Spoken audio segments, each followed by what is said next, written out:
Buenas, soy el licenciado Maximiliano Polini, el cual voy a hablar hoy del falangismo. Para hablar del falangismo voy a necesitar a mi compañero y doctor Francisco Molares. Buen día, me presento, yo soy Francisco Molares y hoy le vamos a dar una breve descripción sobre el falangismo de Alan Franco. Bien, para comenzar, el falangismo o nacionalsindicalismo es una teoría económica y política fascista, nacida en la España de 1931, tomando en préstamo algunos segmentos de la ideología de la Italia de Mussolini y adaptándolos a las particularidades españolas, como el catolicismo. Su máximo exponente y fundador fue José Antonio Primo de Rivera, hijo del dictador Miguel Primo de Rivera.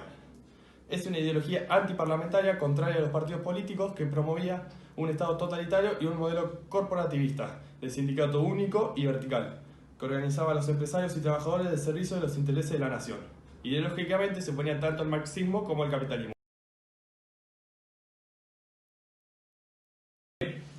El origen del falangismo se inicia en España y marca una corriente de la época con la presencia del auge del nazismo alemán y el fascismo italiano. Su primera organización fueron las JONS, Junta de Ofensiva Nacional Sindicalista, lideradas por Ramiro de Ledesma y organizadas en torno al diario La Conquista del Estado, versión local del periódico homónimo italiano. También existieron las juntas castellanas de actuación hispánica de Onésimo Redondo. En 1933, tras la aparición del periódico El Facio, tiene lugar la fundación de la Falange Española, encabezada por Primo de Rivera y aglutinando bajo su discurso ultranacionalista a diversos sectores derechistas. Este es el inicio de un camino hacia el franquismo que surgía luego de la Guerra Civil Española. Bien, Francisco. Para continuar con esto, la doctrina nacional sindicalista propone la creación de un Estado sindical fuerte, de vocación totalitaria, que organizará a los sectores productivos en un eje vertical de sindicatos nacionales regidos por el partido en pro de los intereses de la nación. El camino elegido para conseguir estos fines es el revolucionario, mediante la confrontación directa y, como bien lo establecía el primer periódico fascista publicado en España, La Conquista del Estado. El Estado sindical nacionalizaría y administraría de manera autogestionaria los medios de producción, o implementaría un sistema de ambiguas reformas sociales que era tildado por los falangistas de revolucionario. Bien.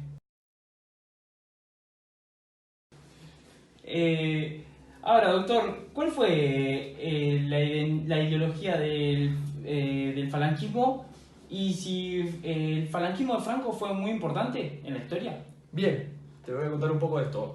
El falangismo se propone superar la lucha de clases, así como las distinciones entre derecha e izquierda, entre socialistas, comunistas y anarquistas, y capitalistas liberales o conservadores, mediante una tercera vía opuesta a toda forma de disidencia o convivencia democrática.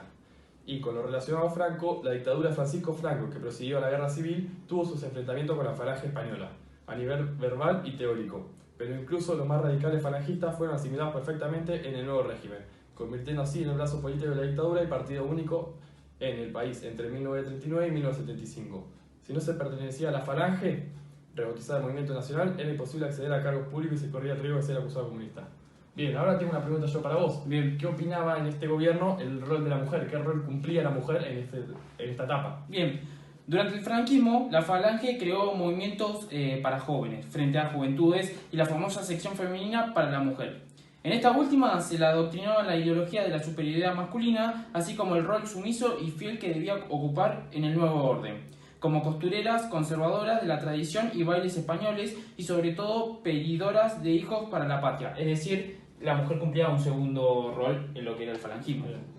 Durante los años del franquismo se mantuvieron una serie de fundamentos políticos e ideológicos característicos, algunos de los regímenes fascistas en general y otros particulares de la versión española del fascismo, el franquismo entre ellos. Anticomunismo se oponía por completo al comunismo y de hecho a toda ideología de izquierda, ya sea la izquierda radical, revolucionaria o la burguesía democrática progresista. El antiliberalismo, el franquismo, es un sistema completamente opuesto a toda clase de libertades políticas o social. Por lo tanto, se opone a la democracia, a la separación de poderes, a que la soberanía nacional resida en el pueblo, etc. Antiparlamentarismo. Debido a las creencias de Franco de que la democracia liberal y la economía de España durante el periodo de autarquía describe el periodo franquista de crisis económica casi permanente que sufrió España desde el final de la Guerra Civil hasta los años 1950, caracterizado por una larga y profunda depresión económica, que conllevó un grave deterioro de las condiciones de vida de los ciudadanos, del crecimiento de la miseria, el mercado negro y que supuso el retroceso más grave en los niveles de bienestar de la población de los últimos 150 años de la historia. Las directrices de la política económica siguieron unas pautas de carácter autárquico, en un ambiente de aislamiento internacional. La economía de España durante la era del franquismo se puede dividir en primer periodo de autarquía y aislamiento, que comprende los años que transcurren desde 1939, en que termina la guerra civil, hasta 1959, cuando se aprueba el Plan Nacional de Estabilización, y que daría inicio al segundo periodo, que existió desde entonces hasta la muerte de Francisco Franco en 1975. Este segundo periodo estuvo marcado por una mayor apertura comercial al exterior y fortalecimiento del desarrollo.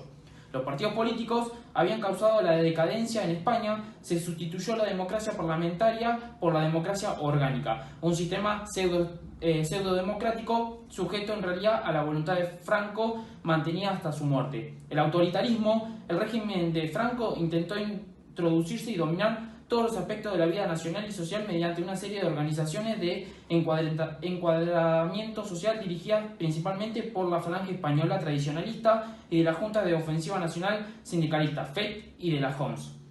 Nacionalismo. El régimen de Franco se sustentó en la divulgación de las ideas del régimen como responsable y causante de mantener la unidad nacional, la prohibición y la persecución de grupos independentistas regionalistas, así como la limitación de algunas costumbres regionales y la intervención de instituciones locales mediante la remoción de integrantes y dirigentes por líderes afines al régimen. La primera etapa autárquica, durante los años 1940, se caracterizó por una gran depresión de la producción, la escasez de todo tipo de bienes y la interrupción del proceso de modernización y creciente iniciado en algunos ámbitos durante la Segunda República. Bien, compañero, ahí hablaste un poco de economía y un poco de lo social y de lo político en esta etapa. Perfecto. Ahora les mostraremos unas imágenes para luego seguir con lo nuestro.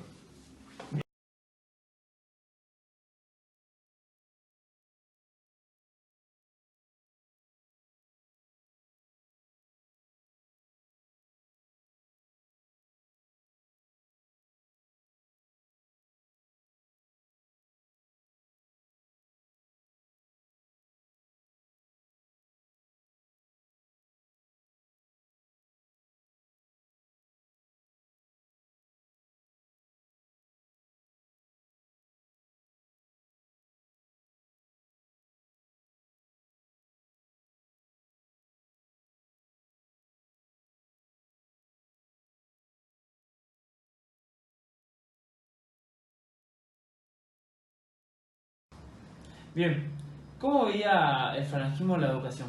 Bien, el falangismo veía a la educación como un poder de dominación. Lo que se buscaba era generar personas obedientes y que no critiquen. Bien. También se buscaba que estas personas amen a su bandera y amen a su país, a su patria y sobre todas cosas la protejan. También dentro de la escuela había muchos temas que eran censurados, ya que no se los veía o se los veía parcialmente según su conveniencia. Una pregunta que tengo yo es acerca de la educación física, ¿cómo lo veían? La educación física en el falangismo estaba visto como formación para lo que eran los militares, es decir, era una formación premilitar. El método que se utilizaba era la gimnasia sueca de Link, en el cual lo que se preparaba eran los cuerpos para que luego pasen a lo que iba a ser el ejército y estén preparados para cualquier situación en caso de que tengan que ir a una guerra. Obviamente que siempre la gimnasia era para los varones, y las mujeres en este caso no, porque obviamente, como dijimos anteriormente, las mujeres no participaron en lo que era el deporte en sí. Bien, ya después de todo lo que hablamos sobre el falangismo, ¿qué podés decir sobre su matriz productiva? Bien, a pesar de atravesar una gran crisis en esta época, la matriz productiva que se destacó fue la agricultura. Bien. El sector agrícola tuvo una trayectoria catastrófica durante todos los años 40, con una caída drástica de la producción agraria, la disponibilidad de alimenticias y el consumo. Este periodo ha quedado en la memoria colectiva como los años del hambre. La agricultura fue uno de los sectores en los que la intervención pública funcionó de forma muy completa. En el caso del trigo se realizó a través del Servicio Nacional del Trigo. Este servicio en aras de alcanzar la autosuficiencia del país. fijaba la superficie de cultivo, tanto a nivel nacional, regional como local. Requisaba el cereal a precios fijos, controlándose por tanto toda la producción, la comercialización y el consumo. Para asegurar el aprovisionamiento de los productos de primera necesidad y evitar el hambre, se impuso el racionamiento de los mismos, a través de cartillas. Los productores estaban obligados a vender a precio fijo la totalidad de su producción al Estado, que a su vez vendía a los consumidores a un precio tasado. El Estado, como único adquiriente, adquiría a bajo precio la producción, inferiores a los de equilibrio, provocando un hundimiento de la producción y llevando a los agricultores a cultivar productos no intervenidos y más rentables. La política industrial del gobierno fue fuertemente intervencionista y en ella se destacaban las siguientes medidas: sujeción de las inversiones industriales de cualquier clase a un régimen de autorización previa, marcado en el decreto de 8 de septiembre de 1939. Este decreto exigía autorización del Ministerio de Industria para la instalación, ampliación o traslado de fábricas, así como la intervención en la concesión de cupos de materias primas. La Ley de Protección de las Industrias de Interés Nacional de 25 de septiembre de 1939. Concesión de un conjunto de privilegios y estímulos a las denominadas industrias de interés nacional, que suponían una reducción impositiva, facultad de expropiación forzosa a favor de las empresas acogidas, garantía de rendimiento mínimo del 4% del capital invertido, disminución o exención de derechos de aduanas y posibilidad de declarar los productos de estas empresas de obligado consumo para la industria nacional. Bien, otra de las características que podemos destacar, además de lo que dijo el doctor, es que los propósitos de nacionalizar el sector industrial de la economía a través del máximo control de la inversión extranjera y la creación del Instituto Nacional de la Industria con el objeto de propulsar y financiar la creación y resurgimiento de las industrias. En materia de ingresos públicos se implantó la contribución de usos y consumos y se elevaron las tarifas de casi todos los impuestos. La contribución jugó un papel estelar en la política tributaria del periodo. 14 de sus antecedentes durante la Segunda República Española suponían una recaudación media del 8,9% de los ingresos ordinarios del Estado, que con la entrada en vigor de la contribución de usos y consumos se incrementaron hasta alcanzar una media de 24% de los ingresos, y se convirtió de esta manera en la figura impositiva más importante de la hacienda pública de ese periodo, destacada especialmente por su recaudación, el agravante sobre el lujo, que suponía un 20% de la recaudación de toda la contribución y un 4,9% de los ingresos ordinarios públicos durante el primer periodo franquista. Bien, para cerrar con todo este tema, ¿qué podés decir de los aliados y los enemigos durante este gobierno? Bien, para terminar, lo que podemos decir es que los enemigos, si se puede decir, del falangismo, obviamente era todo lo que estaba del lado izquierdo del Estado, es decir, los que eran comunistas y los que estaban a favor del marxismo en ese momento. Los amigos del falangismo, obviamente, eran todo lo que estaba del lado de la derecha, era todo lo que era nacionalista, por ejemplo, el fascismo y el nazismo. Hay que tener en cuenta que el falangismo tenía muchas ideas y sacaba muchas de sus ideas y de su forma de gobernar, tanto del nazismo como del fascismo. Bueno, esto ha sido todo. Muchas gracias. Le queremos agradecer a todos por mirar este video y no se olviden de darle like si les gustó y de compartirlo. Gracias a todos. Nos vemos. Hasta luego.